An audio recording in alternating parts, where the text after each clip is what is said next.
Monique Kunewalder.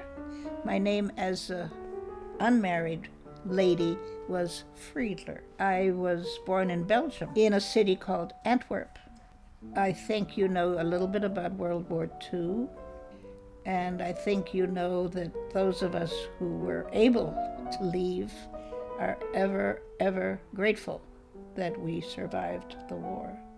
And then when we arrived in the United States, President Franklin Delano Roosevelt decided that he had welcomed too many refugees, and so he asked my family to choose between Canada and Latin America.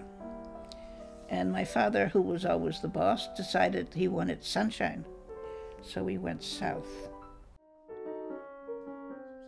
I think most European families wanted their kids to learn an instrument, mostly girls. And those of us in Mexico had to learn not only an instrument, but languages, Spanish. I went to school in Mexico probably until age 12, and Mexico was fabulous in those days. So I was happy to learn music. And then my parents decided that we needed to learn English. So they sent us both to Connecticut from Mexico. I was sent to a girls' boarding school. We'd never left home. We never got on an airplane. Most of the girls there, I felt, were sort of kicked out of their homes, just like I felt I was kicked out of my home. I had two fabulous sisters in that school from Vienna. So then I really learned how to speak German. They taught me in German. They never learned English. I don't know how they taught all those girls in that boarding school. And they taught me how to love music.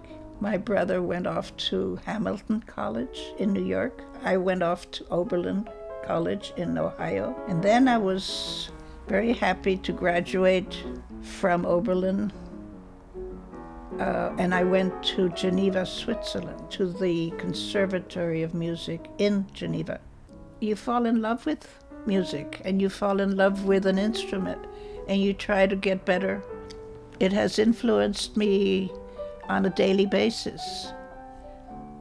I listen to music, I play music, I sight read. That's a gift that most teachers don't teach you. I'm very grateful that I was brought up and have lived in so many countries. And I love every country's music. And I can differentiate whether it's from what country, which instruments. You know, you really learn to train your ears. I'll tell you, the Mexican composers, Latin American composers, we had a Brazilian performer here playing entirely Brazilian music the other day. If you know enough languages, you can learn to sing in various languages. You can learn to perform in various countries. The love for music comes as number one. I have never stopped playing chamber music. You always be positive. You always have to show them that music is your best friend, that music is your best medicine. That if you're sad, if you're depressed, if you're unhappy, it's the best possible medicine you can have.